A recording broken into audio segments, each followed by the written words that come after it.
जय हिंद बच्चों। जैसा कि आप लोग जान रहे हैं कि अभी हम लोग वेक्टर के ऑब्जेक्टिव क्वेश्चन को सॉल्व कर रहे हैं और पिछले वीडियो में हमने वेक्टर के ऑब्जेक्टिव क्वेश्चन में आप लोगों को क्वेश्चन नंबर 1 से लेकर 15 तक बताया था। तो आज इस लेक्चर में हम लोग 15 के बाद के प्रॉब्लम का सॉल्यूशन देखने जा रहे हैं।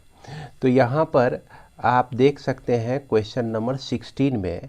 तो क्वेश्चन नंबर 16 में आपका कह रहा है क्या कि अगर ए वेक्टर आपका दिया हो, बी भी दिया हो, तो ए डॉट बी आपको निकालना है। तो याद कीजिए कि अगर ए डॉट बी वेक्टर आपको निकालना होता है तो क्या करते हैं, ए जो वेक्टर दिया गया है उसको हम लिख लिए 3i + 2j वेक्टर प्लस के वेक्टर और इसका dot product 4i unit vector minus 5j unit vector plus 3k unit vector. इसमें जो x कंपोनेंट है इस दोनों को मल्टीप्लाई कर देंगे, फिर बीच में साइन प्लस लेंगे, फिर y कंपोनेंट जो है आपका इस दोनों को हम लोग मल्टीप्लाई कर देते हैं। अब फिर इसका जो z कंपोनेंट है यानी k का कोफिशिएंट यहाँ ऊपर 1 है, हम देख रहे हैं, यहाँ पर आपका 3 है। तो इसको आप सॉल्व कर दीजिए। ये आपका 12 हो गया, -10 हो गया, +3 हो गया। उसके बाद यह आपका 15 - 10 = आपका मिल जाता है यह 5। अब हम देखते हैं कि 5 किस ऑप्शन में है। तो यहाँ पर हमको 5 जो है दिख रहा है ऑप्शन नंबर सी में। इसके बाद हम लोग देखते हैं क्वेश्चन नंबर 17 में क्या कह रहा है कि यदि ए वेक्टर और बी वेक्टर परस्पर लंब हो तो अगर ए वेक्टर और बी वेक्टर आपका लंब हो तो क्या होता है। तो लंब स्थिति, लंब कहने का मतलब कि परपेंडिकुलर हो। अब देखिए ए वेक्टर और बी वेक्टर जो है परपेंडिकुलर होगा तो इसका मतलब हुआ कि इसके बीच का एंगल जो है, एंगल थीटा जो है 90 डिग्री होगा। अब यहाँ पर ए वेक्टर डॉट बी वेक्टर हम लोग जानते हैं ए वेक्टर का मॉड बी वेक्टर का मॉड और कॉस कितना डिग्री, थीटा। थीटा की जगह 90 दे देते हैं हम लोग, तो cos 90 का वैल्यू 0 होता है। अब ए बी इंटू 0 करेंगे तो 0 ही हो जाएगा। यानी ए डॉट बी जो है अगर 0 हो जाता है तो ये दोनों वेक्टर जो है आपका परपेंडिकुलर होता है।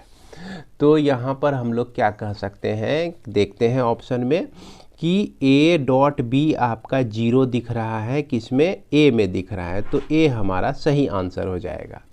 इसके बाद आप 18 नंबर में देखिए। 18 नंबर में क्या कह रहा है कि ए क्रॉस ए यानी कि ए वेक्टर का क्रॉस ए वेक्टर के साथ। अब देखिए कोई वेक्टर ए है और यही वेक्टर ए है, इसी पर ए वेक्टर ही है, तो इसके बीच का एंगल जो है आपका क्या हो जाएगा, 0 डिग्री हो जाएगा।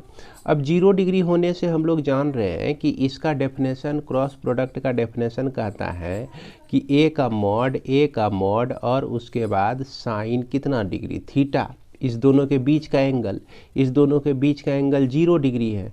तो 0 साइन 0 डिग्री रखते ही आप जो है देखेंगे कि ये क्या हो गया, पूरा 0 हो गया। यानी कि ए क्रॉस ए जो है आपका क्या हो जाएगा, 0 हो जाएगा। यहाँ पर अगर क्रॉस प्रोडक्ट है यहाँ की, इसको आप 0 वेक्टर भी कह 0 वेक्टर कहेंगे। तो यहाँ पर हमारा बी सही ऑप्शन हो जाएगा। इसके बाद हमारा क्वेश्चन नंबर 19। तो 19 में हम क्या देख रहे हैं कि के वेक्टर का डॉट प्रोडक्ट के वेक्टर के साथ। तो सब यहाँ एंगल का खेल है, याद रखिएगा, सारा क्या है भैया, एंगल का खेल है। यहाँ पर एक के और के बीच का जो एंगल होगा वो 0 डिग्री हो जाएगा। अब 0 डिग्री हो गया तो इसके साथ हमारा डॉट के साथ के वेक्टर का मैग्नीट्यूड और इसके साथ हम cos थीटा लेंगे, cos 0 डिग्री लेंगे, क्योंकि डॉट प्रोडक्ट में हमेशा हम लोग cos थीटा लेते हैं। तो ये हो जाएगा आपका 1 हो जाएगा, है ना। के डॉट के जब रहे तो ये हमारा क्या हो जाता है, 1 हो जाता है, क्योंकि के का मैग्नीट्यूड 1, इस के का मैग्नीट्यूड 1, cos 0 डिग्री 1, तो ये हमारा 1 हो जाएगा। तो 1 हमारा आंसर जहाँ मिलता है उसको हम लोग टिक कर देंगे, ये हमारा बी हो जाएगा। क्वेश्चन नंबर 20 में अब देखिए, क्वेश्चन नंबर 20 में यहाँ पर 3i unit vector plus 4j unit vector minus 5k unit vector आपका दिया गया है और इसका dot product i unit vector के साथ है। तो सिर्फ i यूनिट वेक्टर के साथ है, अगर हम इसमें j यूनिट वेक्टर की भी कल्पना कर लें, k यूनिट वेक्टर की भी कल्पना कर दें, तो इसका कंपोनेंट जो है 0 0 लिया जाएगा। समझ रहे हैं, सिर्फ i यूनिट वेक्टर लिखा हुआ है, j और k नहीं है, तो 0 कंपोनेंट लेकर हम लोग इस तरह से लिख सकते हैं। अब डॉट प्रोडक्ट का क्या नियम है, x कंपोनेंट को मल्टीप्लाई कर दीजिए, 3 × 1 हो जाएगा। अब फिर 4 × 0 करेंगे तो 0 ही होगा, 5 × 0 करेंगे तो 0 ही हो जाएगा। ये फाइनली आपको क्या मिल जाता है, 3 मिल जाता है। देख रहे हैं, 3 × 1 जो है आपको 3 मिलता है। तो अब देखिए 3 जो है हमारा बी में हमारा दिख रहा है, तो बी हमारा सही आंसर हो जाएगा। इसके बाद हम लोग देखते हैं क्वेश्चन नंबर 21। तो 21 में जो देख रहे हैं ना, आपको a प्लस बी करना है, a प्लस बी वेक्टर करना है। तो सिंपल है कि x कंपोनेंट वाले x कंपोनेंट जितना है उसका जो भी मैग्नीट्यूड होगा उसको ऐड कर देना है। जैसे i यूनिट वेक्टर के साथ यहाँ 2 है, i यूनिट वेक्टर के साथ कुछ नहीं है तो 1 है, तो 2 + 1 = 3 हो गया, 3i यूनिट वेक्टर हो गया। अब -3 j कंपोनेंट में -3 है, यहाँ पर आपका +2 है, तो -j बच जाता है आपका। उसके बाद 4 और यहाँ पर 1 है ना, 4k यूनिट वेक्टर, यहाँ 1k यूनिट वेक्टर, या सिर्फ k यूनिट वेक्टर लिखा हुआ है तो 1k यूनिट वेक्टर समझ लीजिए इसको, तो +5k यूनिट वेक्टर आपको मिल जाता है। और ध्यान रखिएगा, यूनिट वेक्टर को हम लोग ऐसे भी लिख सकते हैं और ऐसे भी लिख सकते हैं, तो दोनों तरह से लिख सकते हैं, कैप डालकर भी लिख सकते हैं और एरो डालकर भी लिख सकते हैं, तो इसमें कंफ्यूज नहीं होना है ना। तो अब हम देखेंगे कि ये हमारा जिस ऑप्शन में होगा उसी को हम लोग सही लगा देंगे, सही निशान लगा देंगे। तो आप देख सकते हैं कि इसका जो आंसर है आपका कहाँ पे मिल रहा है, ये 21 जो है आपको मिल रहा है संभवतः बी में, है ना। तो बी हमारा सही आंसर हो जाएगा। इसके बाद हमारा क्वेश्चन नंबर 22 में ए और बी दिया गया है, कॉस थीटा का वैल्यू निकालना है। तो A B vector dot B vector = A का मैग्नीट्यूड, बी का मैग्नीट्यूड, और इसके साथ हम लोग लिखते हैं कॉस थीटा लिखते हैं। अगर कॉस थीटा निकालना हो तो भैया क्या करेंगे, ए वेक्टर बी वेक्टर का डॉट प्रोडक्ट अब बाय ए का मैग्नीट्यूड अब बाय इंटू बी का मैग्नीट्यूड हो जाएगा। अब देखिए ए डॉट बी हम लोग निकालते हैं एक ही झटके में आराम से। क्या है कि इसका जो x कंपोनेंट है, i का जो भी कोफिशिएंट है उसको हम लोग मल्टीप्लाई कर देते हैं। जैसे i के साथ यहाँ 1 है, i के साथ यहाँ 3 है, तो 3 × 1 तो 3 हो गया आपका। अब फिर यहाँ पर देखिए 2 × 2 ये आपका 4 हो जाएगा। अब फिर यहाँ पर k और यहाँ 3k है ना, तो 3 × 1 तो ये आपका 3 ही हो जाएगा, बाय रूट अंडर ये देखिए 1 का स्क्वायर प्लस 2 का स्क्वायर प्लस 3 का स्क्वायर यहाँ मिलता है, 1 का स्क्वायर प्लस 2 का स्क्वायर प्लस 3 का स्क्वायर, मैग्नीट्यूड हम लोग इसी तरह निकालते हैं। अब इसके बाद जो है यहाँ 3 का स्क्वायर प्लस 2 का स्क्वायर प्लस 1 का स्क्वायर, 3 का स्क्वायर प्लस 2 का स्क्वायर प्लस 1 का स्क्वायर, इस तरह से हम लोग लिख दिए। अब इसके बाद जो है इसको सॉल्व कर दीजिए, 7 × 3 = 10, ये 10 हो गया आपका, 10 बाय यहाँ पर 9 + 4 + 1, तो 9 + 4 हो गया 13 + 1 14, तो √14 × √14 हो गया, यानी कि 10 बाय यह आपका 14 आ गया। इसको आप लिख सकते हैं 5/7 लिख सकते हैं। अब हम लोग देखते हैं 5/7 कहाँ पे है, तो 5/7 हमको ऑप्शन बी में देखने को मिल रहा है, तो बी हमारा सही आंसर हो जाएगा। इसके बाद हमारा क्वेश्चन नंबर 23। तो 23 में देखिए यहाँ पर प्रोजेक्शन, प्रक्षेप का मतलब होता है प्रोजेक्शन, है ना, क्या होता है प्रोजेक्शन, याद रखिएगा। और यहाँ पर क्या कहता है कि 3 4 - 2 5 6 - 3 को मिलाने वाली रेखा पर सदिश इतना का प्रक्षेप। तो सबसे पहली बात है यहाँ पर 2 पॉइंट को मिलाने वाली रेखा 3, 4 और -2, और दूसरा पॉइंट जो है आपका 5, 6 और उसके बाद -3 है। अब इस पर जो है ये जो वेक्टर है आपका कौन सा वेक्टर है, देखिए 2i - 3j, 2i vector -3j vector और उसके बाद -6k वेक्टर का प्रोजेक्शन आपको निकालना है। तो यही होता है प्रोजेक्शन, यही होता है इसका प्रोजेक्शन होता है। यहाँ पर इसके पैरेलल इसको कंसीडर कर सकते हैं आप। तो सबसे पहले हमको तो ये वेक्टर क्या है इसको निकालना होगा। इसको निकालने के लिए हम लोग क्या लिख सकते हैं, ये मान लीजिए आपका a और b वेक्टर है। तो a और b आपको निकालना है तो 5 - 3 करेंगे तो 2i यूनिट वेक्टर, 6 - 4 करेंगे तो 2j यूनिट वेक्टर, अब -3 - -2 करेंगे तो -k यूनिट वेक्टर आपका मिल जाएगा। अब इस पर जो है इसका प्रोजेक्शन आपको निकालना है। तो ये दोनों वेक्टर जैसे मान लीजिए कि ये जो है वेक्टर आपका b वेक्टर है और इसको हम लोग स्मॉल a मान लेते हैं। तो b का प्रोजेक्शन जो हो जाएगा ये b cos थीटा हो जाएगा। यहाँ पर कुछ ना कुछ एंगल होगा ही आपका। b का प्रोजेक्शन जो है आपका b cos थीटा हो जाएगा। हमको b cos थीटा यहाँ पर निकालना है, क्योंकि हम लोग जान रहे हैं कि a डॉट b जो होता है a b cos थीटा होता है।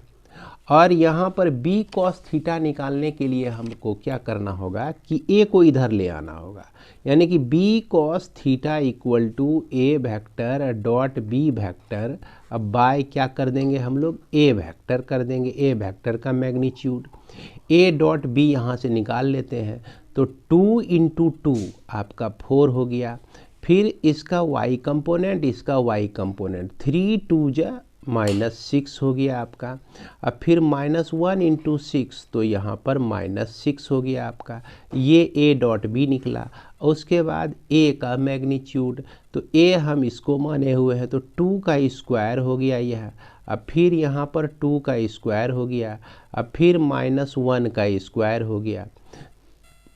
माफ़ करेंगे यहाँ पर थोड़ी सी गलती हो गई इसमें। यहाँ पर जो आप देख रहे हैं ना कि -k है और यहाँ पर -6k है, तो दोनों टर्म आपका माइनस में ही है। दोनों को अगर हम प्रोडक्ट करते हैं, दोनों का प्रोडक्ट लेते हैं तो यहाँ +6 हो जाएगा और यहाँ पर +6 -6 हट गया। और इसके बाद ये 4/2 2 जब 4, 4 + 4 + 1, ये आपका √9 आएगा, यानी कि 4/ आपका 3 हो जाएगा। तो 4/3 हमारा आंसर आता है, जो कि आपका ऑप्शन बी में मिलता है। इसके बाद आप लोग वाकिफ होंगे डॉट प्रोडक्ट से। डॉट प्रोडक्ट ही निकालना है आपको 24 में। 24 में जैसे देखिए आपका i j k है, i unit vector plus j unit vector plus k unit vector का डॉट प्रोडक्ट जो है 2i unit vector plus 3j unit vector. अब k यूनिट वेक्टर नहीं है तो 0 इसका हम लोग कंपोनेंट मान लेंगे k का। अब क्या करना है, इसका कोफिशिएंट i और j का करस्पॉन्डिंग कोफिशिएंट से मल्टीप्लाई करना है। 1 × 2 करेंगे तो 2 होगा, 1 × 3 करेंगे तो 3 होगा, फिर 1 × 0 करेंगे तो 0 होगा। तो ये आपका निकल जाता है 5। तो 5 हमारा आंसर हो गया। 5 हमको ए में मिल रहा है। इसके बाद देखिए क्वेश्चन नंबर 25 का आपको मैग्नीट्यूड निकालना है। क्या निकालना है, मैग्नीट्यूड। तो ये मॉड जो दिया गया है ना, आपको ऐसा बहुत जगह दिया रहे तो आप सिंपल एक काम क्या कीजिए कि यहाँ मैग्नीट्यूड निकालने के लिए कह रहा है, रूट के अंदर में रखिए इसको, 2 का स्क्वायर लिखिए। अब फिर उसके बाद j का कोफिशिएंट 1 है तो 1 का स्क्वायर लिखिए, k का कोफिशिएंट 2 है तो 2 का स्क्वायर लिखिए। और यह आपका 4 + 1 + 4, ये आपका √9 हो जाता है, जिसको हम लोग 3 लिख सकते हैं। अब 3 हमको ए में देखने को मिल रहा है तो ए हमारा सही आंसर हो जाएगा। इसके बाद हमारा क्वेश्चन नंबर 26। तो 26 में देखा जाए यहाँ पर आपको दिया गया है कि a प्लस बी, ये दोनों जो वेक्टर का मॉड है, ये कह रहा है कि a vector minus b vector का मैग्नीट्यूड है। तो बताइए कि इस दोनों में से, इस चारों में से क्या कंडीशन है। तो यहाँ पर देखिए, अगर आप दोनों तरफ स्क्वायरिंग कर देते हैं तो ये आपका मॉड ए का स्क्वायर प्लस मॉड बी का स्क्वायर प्लस 2 इंटू मॉड ए इंटू मॉड बी आप लिख सकते हैं। राइट साइड में मॉड ए का स्क्वायर प्लस मॉड बी का स्क्वायर है ना, उसके बाद माइनस 2 इंटू मॉड ए और मॉड बी आप लिख सकते हैं इस तरह से, है ना। अब यहाँ पर क्या हो गया, ये दोनों पार्ट आपका कैंसिल हो गया और ये लेफ्ट साइड आएगा तो 4 ऑफ मॉड ए और ये आपका मॉडलस बी हो जाएगा और इसके बीच जो है आपका डॉट प्रोडक्ट हो जाएगा। यानी कि इसको आप जो है 4 of mod A dot B समझ सकते हैं, है ना। तो यह तभी संभव है आपका तभी संभव है जबकि A जो है परपेंडिकुलर हो B के। A जो है कैसा हो, परपेंडिकुलर हो B के। तो हम लोग देखेंगे कि A परपेंडिकुलर B हमारा ऑप्शन B में दिया गया है ना। तो यहाँ पर थोड़ा सा सुधार कर लीजिएगा तो और बेहतर होगा। इसको जो है आप ऐसे भी लिख सकते हैं, 2 of mod A dot B इस तरह से लिख सकते हैं और यहाँ भी आप -2 of mod A dot B इस तरह से लिख सकते हैं, इस तरह से लिख सकते हैं, है ना। अलग अलग लिखने की ज़रूरत नहीं है।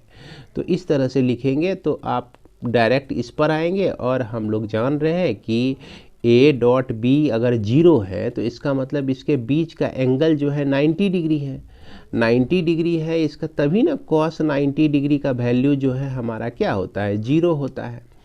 इसलिए हम इसको जो है परपेंडिकुलर कह सकते हैं। उम्मीद करते हैं कि आप लोग इसे समझ रहे होंगे।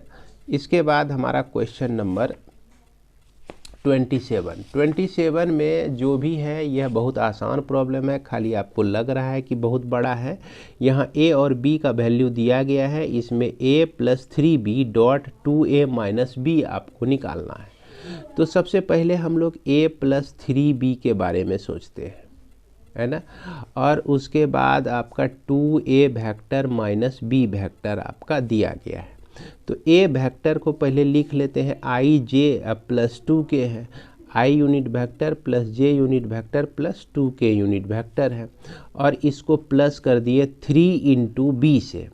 तो 3 इंटू 3 करते हैं यहाँ पर, तो ये आपका 9i यूनिट वेक्टर होता है। 3 इंटू 2 करते हैं तो 6j यूनिट वेक्टर होता है। 3 इंटू माइनस k करते हैं तो -3k यूनिट वेक्टर आपका होता है।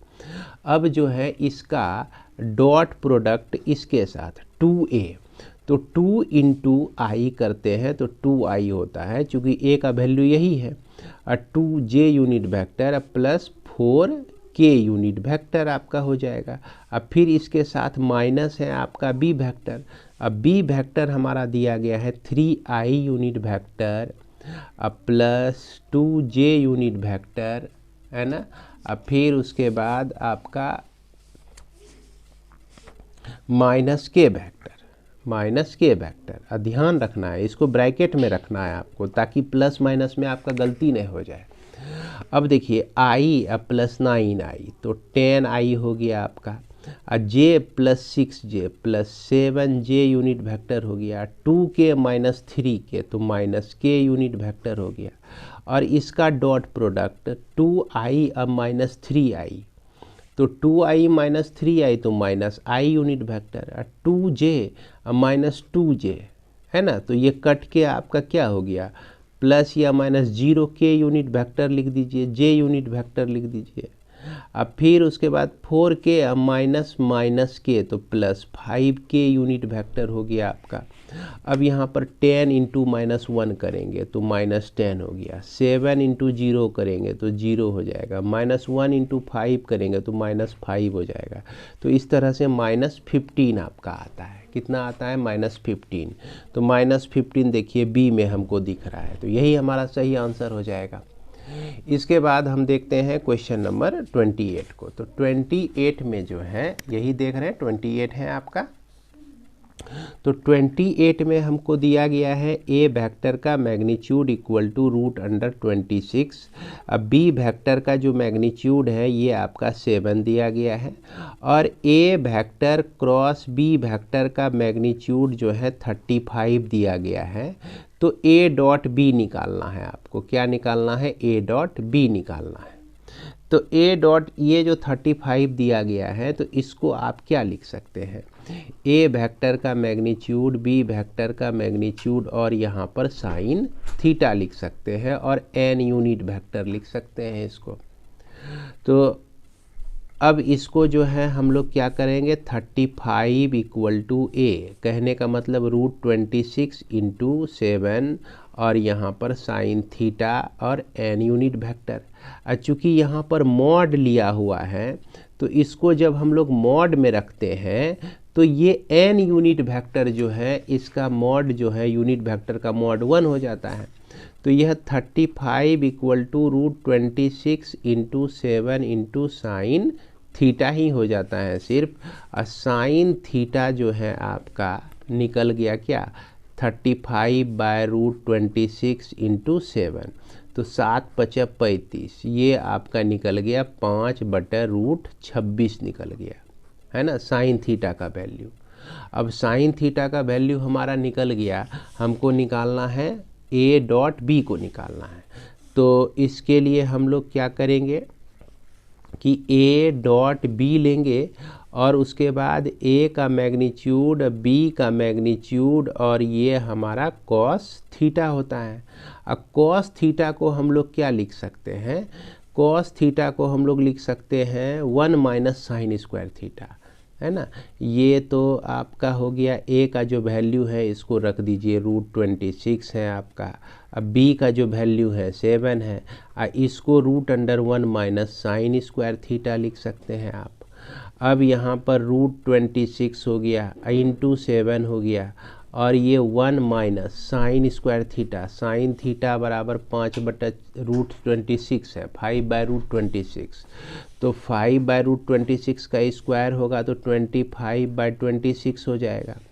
अब ये आपका रूट 26 इंटू 7 इंटू, अब इसको देखिए आप सॉल्व कीजिएगा तो 1/√26 आएगा। रूट 26 कट गया तो क्या बचा आपका? 7 बचा। तो हम लोग देख लेते हैं कि 7 किस ऑप्शन में है। तो 7 आपका बी में है, तो बी हमारा सही आंसर हो जाएगा, है ना। उम्मीद करते हैं कि इसे आप लोग समझ गए होंगे। ये थोड़ा सा बड़ा सा प्रॉब्लम है ना, इसको देख के आप लोग घबराइएगा नहीं। और इसके बाद हमारा क्वेश्चन नंबर 29। तो क्वेश्चन नंबर 29 में आपको क्या कह रहा है? मापांक निकालने के लिए। तो मापांक कहने का मतलब हो गया कि इसका मैग्नीट्यूड निकालना है आपको। तो 7 का स्क्वायर लिखेंगे, -2 का स्क्वायर लिखेंगे और फिर 1 का स्क्वायर लिखेंगे, रूट के अंदर में डाल देंगे। यहाँ 49 हो गया, फिर 4 हो गया, फिर 1 हो गया। तो ये आपका 54 निकल जाएगा, रूट अंडर 54। तो रूट अंडर 54 को हम लोग लिख सकते हैं 9 के 54, है ना, 9 इंटू 6। और 9 का जो स्क्वायर रूट होता है 3 होता है, और 6 को छोड़ देंगे तो 3√6 आता है। और 3√6 हमको सी में देखने को मिलता है, तो सी हमारा सही आंसर हो जाएगा। इसके बाद हम लोग चलते हैं क्वेश्चन नंबर 30 में, है ना। 30 में देखिए क्या कह रहा है कि यदि मूल बिंदु O हो तो OP तथा OQ हो तो PQ समान है। अब देखिए यहाँ पर क्वेश्चन क्या कह रहा है कि यहाँ पर कोऑर्डिनेट एक्सिस में OP आपका पोजीशन वेक्टर दिया गया है, OQ भी जो है पोजीशन वेक्टर दिया गया है, और यहाँ पर PQ आपको निकालने के लिए कह रहा है। तो ट्रायंगल लॉ ऑफ वेक्टर क्या कहता है कि OP प्लस PQ जो वेक्टर है दोनों का सम जो होगा यह OQ के बराबर होगा। देयरफॉर OPQ जो है ये PQ जो हो जाएगा OQ vector minus OP vector हो जाएगा। अब दोनों को माइनस कर दीजिए। देखिए आपका OP और OQ तो दिया हुआ है ही, है ना। ओ क्यू माइनस 5 माइनस 2 करेंगे तो 3i यूनिट वेक्टर होगा।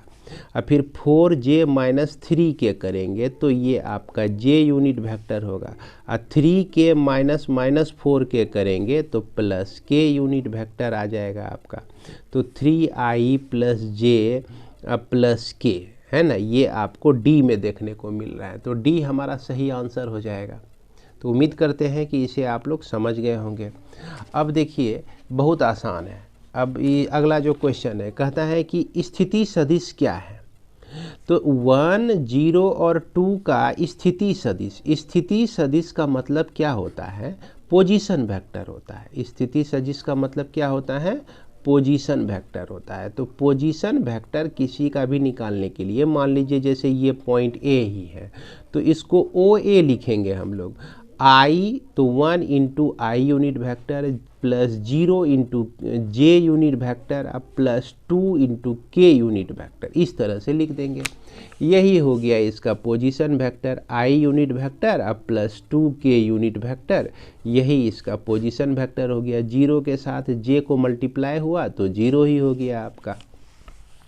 तो हम लोग ढूंढ लेते हैं कि यहाँ पर 30 में 31 में हम देख रहे हैं कि सही ऑप्शन आई प्लस 2 के जो है डी में दिख रहा है, तो यही हो जाएगा। अब देखिए 32 का अदिश गुणनफल निकालना है आपको। क्या निकालना है भैया, अदिश गुणनफल। अदिश गुणनफल के लिए तो जान ही रहे हैं कि x कंपोनेंट, y कंपोनेंट और z component, corresponding z component, सारे संगत कंपोनेंट्स को हम लोग क्या करते हैं, मल्टीप्लाई कर देते हैं। -4j प्लस 7k है तो यहाँ पर हम लोग क्या लिखेंगे, 5 इंटू 3 करेंगे तो 15 हो गया। फिर j इंटू -4 करेंगे तो यानी 1 इंटू -4 करेंगे तो -4 हो जाएगा। अब फिर उसके बाद -3 इंटू 7 करेंगे तो 7 या 21 -21 हो जाएगा ये आपका। तो 15 अब -4 अब -21 तो -25, तो ये आपका -10 निकल गया। तो -10 जो है इसमें आपको कहाँ दिख रहा है, यहाँ बी में दिख रहा है, यानी कि 32 नंबर का आंसर जो हो गया आपका बी हो गया। इसके बाद देखिए बड़ी आसान, ए और बी का डॉट प्रोडक्ट जो है कह रहा है 0 है। तो ए और बी का डॉट प्रोडक्ट 0 तभी होगा जब ए बी कॉस थीटा लिखते हैं ना हम लोग, तो थीटा का मान जो है 90 डिग्री होने पर ही ना ये सारा सिस्टम 0 होगा। तो यानी कि 90 डिग्री कहने का मतलब ये दोनों परपेंडिकुलर है। तो हमेशा याद रखिए कि अगर ए और बी दो वेक्टर आपका परपेंडिकुलर है यानी कि लंबवत है, तभी उसके बीच का एंगल जो है मतलब कि डॉट प्रोडक्ट जो है उसका 0 के बराबर दिया जाता है। तो यहाँ पर हम ढूंढते हैं कि भाई ये ऑप्शन जो है सही ऑप्शन आपका कहाँ पे मिल रहा है, ए में मिल रहा है कि ए जो है दोनों परपेंडिकुलर है। अब यहाँ पर देखिए 34 नंबर, तो 34 में हमारा आई क्रॉस जे, आई वेक्टर क्रॉस जे वेक्टर है ना, इक्वल टू क्या होगा, तो के यूनिट वेक्टर हो जाएगा हमारा। याद रखिए आई जे के लिखते जाइए। आई के बाद जे आया तो आई के बाद जे के बाद के है तो के यूनिट वेक्टर। अब ऐसा हो जाए कि आपको लिख दे J unit vector across I unit vector लिख दे, तो इधर देखिए उल्टा चल रहे हैं, पहले जे बाद में जे है, इसके पहले आई है, यहाँ उल्टा हम लोग चले तो के जो आएगा ना इसका वैल्यू ये आपका -k यूनिट वेक्टर आ जाएगा। और एक दो को प्रैक्टिस कर लीजिए, याद रखिए आई यूनिट वेक्टर जे के यूनिट वेक्टर, फिर आई जे के लिख दीजिए, फिर आई जे के लिख दीजिए। अगर हमको के क्रॉस आई कहे लिखने के लिए तो इसको डायरेक्ट हम लोग जे यूनिट वेक्टर लिखेंगे। अगर के साथ जो है जे यूनिट वेक्टर का क्रॉस प्रोडक्ट कह दे के साथ जे, तो जे के बाद हमारा आई है, तो ये उल्टा चला है तो इसीलिए -i यूनिट वेक्टर हो जाएगा। इसको हमने पिछले वीडियो में इस तरह से भी बताया था, आई जे और के आप लिख दीजिए यहाँ पर। अगर एंटी क्लॉकवाइज जाता है तो हमेशा हमारा प्लस होता है, क्लॉकवाइज जब हम लोग घूमते हैं तो ये हमारा हमेशा माइनस में होता है। तो 34 नंबर भी आप लोग समझ गए होंगे। इसके बाद जैसे देखिए यहाँ पर आपका क्या है, के यूनिट वेक्टर का क्रॉस प्रोडक्ट जे यूनिट वेक्टर के साथ। आप सिंपल रट लीजिए, आई जे के, है ना। तो यहाँ पर के बाद जे को लिया है, तो कहीं भी चले जाइए आप, के बाद जो है, के बाद जे आया तो इधर हम लोग आ रहे हैं लेफ्ट साइड में। अब फिर लेफ्ट साइड में आई है तो लेफ्ट साइड के तरफ जाएंगे तो माइनस आई लिखेंगे, अगर राइट साइड के जाएंगे तो प्लस लिखेंगे हम लोग, याद रखिएगा। अब जैसे देखिए 36 में हमको कह रहा है ए का डॉट प्रोडक्ट ए के साथ, तो ए और ए के बीच का एंगल जो है आपका 0 डिग्री है। तो 0 डिग्री है तो ए का मैग्नीट्यूड ए का भी मैग्नीट्यूड और उसके बाद हमारा कॉस 0 डिग्री जो कि 1 होता है, तो ये आपका ए स्क्वायर लिखा जाएगा, है कि ना। ए का मैग्नीट्यूड तो ए स्क्वायर, तो जहाँ देखेंगे हम लोग ए स्क्वायर उसमें हम लोग टिक लगा देंगे, या नहीं तो ऐसे भी इसको हम लोग ए स्क्वायर ऐसे भी लिख सकते हैं, कोई फ़र्क नहीं पड़ता है। तो 36 में हमारा सी आंसर हो जाएगा। इसके बाद देखिए आपका कहता है क्वेश्चन नंबर 37, अगर ए क्रॉस बी का जो मैग्नीट्यूड है ये जो है ए डॉट बी के बराबर हो जाए तो ए और बी के बीच का एंगल क्या होगा। तो क्या देखिए दोनों का मॉडुलस है यहाँ पर, तो यहाँ ये स्केलर बन गया अब, यानी कि ए बी तो लिखेंगे, इसमें साइन थीटा हो जाएगा, एन यूनिट वेक्टर नहीं आएगा क्योंकि यहाँ मॉड आ गया है आपका। उसके बाद ए बी और यहाँ पर कॉस थीटा लिख देंगे। अब ए बी कट गया, साइन थीटा बराबर कॉस थीटा, यानी कि साइन थीटा बटा कॉस थीटा बराबर कितना हो गया, 1 हो गया आपका। समझ रहे हैं क्या हो गया आपका, 1 हो गया ये। अब यहाँ पर टेन थीटा इक्वल टू कितना 1, और टेन कितना डिग्री का वैल्यू होता है 1, 45 डिग्री का, तो थीटा बराबर 45 डिग्री हो जाएगा। अब ये 45 डिग्री यानी कि π/4 आपको जहाँ दिखता है वही आपका करेक्ट आंसर हो जाएगा। तो ये आपका π/4 यहाँ पर दिख रहा है। अब यहाँ पर देखिए a minus B A plus B का क्रॉस प्रोडक्ट के स्थान पर निम्नलिखित का सब कौन सा लिखा जा सकता है।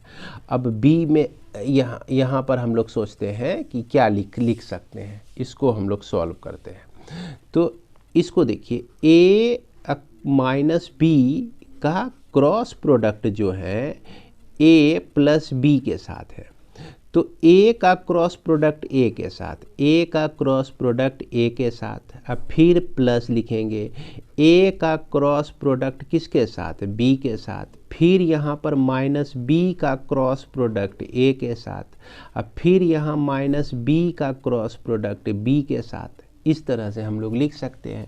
अब इस दोनों के बीच का एंगल 0 डिग्री, इस दोनों के बीच का एंगल 0 डिग्री, जैसे 0 डिग्री हुआ क्रॉस प्रोडक्ट में तो ये आपका 0 ही हो जाएगा, कहानी ये इसका ख़त्म हो जाएगा। बच जाएगा हमारा क्या, ये दोनों बच जाएगा। अब ये दोनों जो बच जाएगा तो इसको हम a क्रॉस b लिखेंगे। अगर हम इसको जो है a क्रॉस b करते हैं तो इसके पहले एगो माइनस साइन आ जाएगा। अब यहाँ माइनस माइनस मिलके क्या हो जाएगा, प्लस हो जाएगा, यानी कि a क्रॉस b अब प्लस a क्रॉस b हो जाएगा। और जिसको हम क्या लिख सकते हैं, जिसको हम लोग लिख सकते हैं 2a क्रॉस b लिख सकते हैं। अब ढूंढ लीजिए 2a क्रॉस b आपका कहाँ पे है, तो यही आपका b में सही आंसर मिल रहा है, तो b में हम लोग टिक लगा देंगे। अब देखिए a b c एक तलीय होंगे, एक तलीय है ना, कोप्लेनर वेक्टर याद कीजिए आप। इसमें क्या होता है कि कोई भी वेक्टर का, कोई एक वेक्टर का डॉट प्रोडक्ट अन्य दो वेक्टर के क्रॉस प्रोडक्ट के साथ होते हैं और यह 0 के बराबर होता है अगर ये जो है आपका एक तलीय होता है, यानी कि ट्रिपल प्रोडक्ट है ना, वेक्टर्स ट्रिपल प्रोडक्ट आप पढ़े होंगे, ये हमेशा क्या होता है 0 होता है अगर ये कोप्लेनर होता है।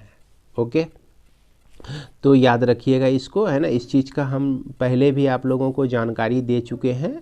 आप चाहें तो वेक्टर के प्लेलिस्ट में जाके वेक्टर को शुरू से अंत तक पढ़ सकते। इसके बाद क्वेश्चन नंबर 40 में आप देखिएगा तो ट्रिपल प्रोडक्ट ऑफ वेक्टर पर आधारित है। यहाँ पर देखिए इस दोनों वेक्टर के बीच डॉट है और यहाँ पर आपका क्रॉस प्रोडक्ट है। तो ये एक्चुअल में स्केलर क्वांटिटी होता है। इस तरह के प्रॉब्लम को सॉल्व करने के लिए सिंपल है कि इसका सब का कोफिशिएंट ले लीजिए। तो यहाँ पर जो है आप एक डिटर्मिनेंट लीजिए और इसमें इसका कोफिशिएंट 1 1 और ये 1 है। फिर दूसरे वेक्टर का कंपोनेंट जो है 1 -1 और ये 1 है। और तीसरे वेक्टर का 1 2 और ये आपका -1 है। अब इसको आप सॉल्व कर दीजिए, है ना। बड़ी आसान है सॉल्व करना। तो यहाँ पर हम क्या देख रहे हैं कि 1 को अगर लेते हैं, ऐसा काम करते हैं, 1 को रखते हैं पहले रो के अलोंग, हम इसको एक्सपेंड करते हैं, तोड़ते हैं। तो ये 1 का रो और कॉलम को ढक दिए 1 × 1, तो ये 1 हुआ आपका, दोनों माइनस में है तो -2। अब फिर माइनस ये 1 लेंगे हम लोग, ये -1 में आएगा, इसको लिए यहाँ पर और ये आपका यहाँ पे आया। इसका रो और कॉलम को ढक दिए 1 × -1, तो -1 हुआ, 1 × 1 तो -1 हुआ। फिर +1 लिए हम लोग, इसके रो और कॉलम को ढक दिए तो 1 × 2 2 हो जाता है। अब फिर यहाँ +1 हो जाता है। अब इसको सॉल्व कीजिए तो -1 हो गया यहाँ पर, और यहाँ पर -2 × -1 तो ये +2 हो जाएगा, और यहाँ पर आपका 3 हो जाएगा। तो 3 2 5, ये तो आपका 4 निकल जाएगा। तो 4 हम जहाँ भी देखेंगे उसी में टिक लगा देंगे। तो 40 में 4 जो है हमको सी में देखने को मिल रहा है, तो सी हमारा करेक्ट आंसर हो जाएगा। तो इस तरह से इस वीडियो को मैं यहीं पे विराम देता हूँ और नेक्स्ट वीडियो में हम लोग क्वेश्चन नंबर 41 और उसके बाद के प्रॉब्लम को सॉल्व करेंगे। जय हिंद, जय भारत।